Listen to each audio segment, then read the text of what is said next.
আসসালামু আলাইকুম বন্ধুরা, আপনারা কেমন আছেন? আশা করি সবাই ভালো আছেন। জাস্ট উঠলাম আমি ঘুমের থেকে, উঠে বললাম কি দেখি বন্ধুদের সঙ্গে আজকে একটা ব্লগ শেয়ার করি। আজকের ব্লগটা আমার এটাই হবে যে আপনার সৌদি আরবের মানে লোকেরা কিভাবে গাওয়া চা খায়, কোথায় গাওয়া চা খায়, আর কিভাবে গাওয়া চাটা বানাতে হয়, আর কোথায় আপনার গাওয়া চাটা খায়, ওরা কি ফেসিলিটিতে গাওয়া চাটা খায়, সেই বস্তুটা আপনাদের সঙ্গে আজকে শেয়ার করব আমি। আপনারা দেখতে থাকেন। এই যে আমি যাচ্ছি এখন যে ঘরে ওরা গাওয়া চাটা খায়, ওই ঘরটার ভিতরে যাচ্ছি, আপনাদেরকে দেখাচ্ছি ওরা কিভাবে মানে রাজা বাদশাদের মতো মানে চাগুলো গাওয়া চাটা বানিয়ে ওখানে রাজা বাদশাদের মতো গাওয়া চাটা খায় ওরা। এই যে আমি দরজাটা খুলছি, এখন ভিতরে এন্ট্রি হচ্ছি। এই যে ঘর, এই ঘরটার মধ্যে ওরা গাওয়া চা খায়, এই ঘরটার মধ্যে গাওয়া চা খায় ওরা। এটা এটা অনলি চা খাওয়ার জন্য বানিয়েছে ওরা। এই দেখেন ঘরটা কি সুন্দর করে বানিয়েছে। যাই হোক, এখন এই যে আপনার এখানে ওরা গাওয়া চাটা বানায় আর কি, এখানে গাওয়াটা বানানো হয়, এখানে গাওয়াটা বানানো হয়। এই দেখেন গাওয়া বানানোর বস্তুগুলো, এই রাজা বাদশাদের মতো এই চার কেতলি, এই কেতলির মধ্যে ওরা চাটা বানায়, এটার মধ্যে টি বানায়, চা বানায়, আর এটার মধ্যে গাওয়া বানায়, গাওয়া। এই বস্তুগুলো দেখে নেন। আর এটার মধ্যেও গাওয়া বানায়। এই যে বস্তুগুলো দেখেন একদম রাজা বাদশাদের মতো, এগুলো বস্তু সেম রাজা বাদশাদের মতো, রাজা মহারাজাদের মানে ঘরে যেগুলো বস্তু সেরকম টাইপের মানে বস্তুগুলো এগুলো। তো বন্ধুরা, এখন আমি গাওয়া বানাবো, দেখেন কিভাবে গাওয়া বানাতে হয়, আপনারা দেখবেন গাওয়াটা কিভাবে বানানো হয় এদের। এই যে জলটা এনেছি, এটা জল, এখন জলটা আমি এখানে দেব, এটার মধ্যে দেব, জলটা দিচ্ছি। যাই হোক জলটা দিলাম, এখন জলটা আমি গরম করে নেব। পানিটা গরম করা হয়ে গেছে, এখন পানিটা আমি এর মধ্যে দিয়ে দেব। পানিটা ঢালা হয়ে গেল,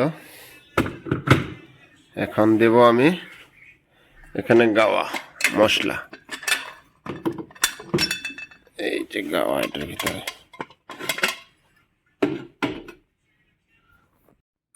এটা গাওয়া 1 চামচ দিয়ে দিলাম, এর মধ্যে 1.5 চামচ এর মধ্যে দিয়ে দিলাম।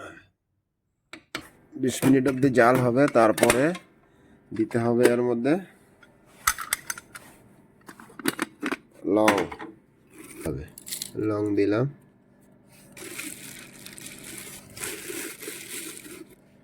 তারপরে এর মধ্যে দিতে হবে এলাচ,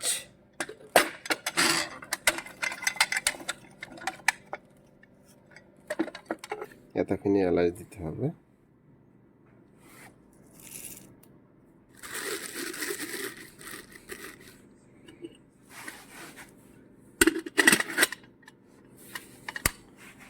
তাই বন্ধুরা, আমার কাছে অন্য লোক নেই যে আমাকে ভিডিও শ্যুট করে দেবে, আমাকে নিজেই করতে হয়, তার জন্য অল্প কষ্ট হয়। সেজন্য যদি কিছু উল্টো পুল্টো হয়ে থাকে কিছু মনে করবেন না আপনারা। তো এখন এটা মিক্সচারে আমি ব্লেন্ডারে গুঁড়ো করব। গুঁড়ো করা হয়ে গেল, এখন মশলাটা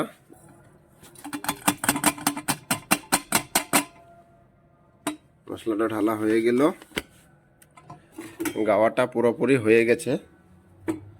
এরকম করে 20 মিনিট 20 মিনিট এখানে মানে গরম করার পরেও 20 মিনিট জাল পারতে হয় গাওয়াটা ঢেলে। যাই হোক, এখন কমপ্লিটলি হয়ে গেছে, মশলাটা দিয়ে দিলাম। এখন মশলাটা এটা ঢালার পরে গরম রাখার জন্য ওই যে হিটারের মধ্যে রাখতে হবে। তো গাওয়াটা টোটালি হয়ে গেছে এখন।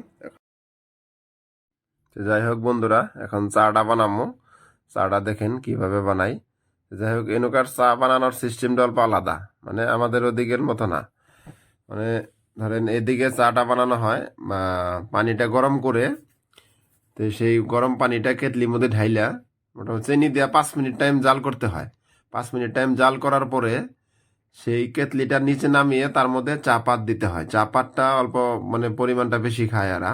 চা পাতের পরিমাণটা অল্প বেশি করে দিয়ে তারপরে এই কেটলিটা ঢাকনটা লাগিয়ে দিতে হয়। ঢাকনটা লাগিয়ে দেওয়ার পরে মোটামুটি 5 মিনিট টাইম নর্মালি এমনি বাইরে রেখে দিতে হয়। বাইরে মানে ঢাইকা রেখে দিতে হয়। ঢাইকা রেখে দেওয়ার পরে টোটালি চাটা হয়ে গেল। কিন্তু চাটা হওয়ার পরে টেস্টটা মোটামুটি ঠিক না, টেস্টটা একদম বেকার লাগে। বেকার বলতে গেলে একবারই বেকার টেস্টটা, মানে মুখ বিটকাল হয়ে যায় চা খাওয়ার পরে। এত মানে বিটকাল কখনো চা খাই নাই। চা পাতা বেশি খাওয়ার জন্য মনে হয় বিটকাল হয় মুখ। তো যাই হোক বন্ধুরা, আজকের ব্লগটা আমার এই তৈরি ছিল। তো আশা করি এর থেকে ভালো বেটার দেখানোর জন্য চেষ্টা করবো। আপনারা সবাই দোয়া করবেন ইনশাল্লাহ। আর যারা যারা আমার চ্যানেলে নতুন আইছেন আর যারা যারা আমার ভিডিওটা দেখতেছেন, সাবস্ক্রাইব, লাইক, শেয়ার করে দিবেন ইনশাল্লাহ।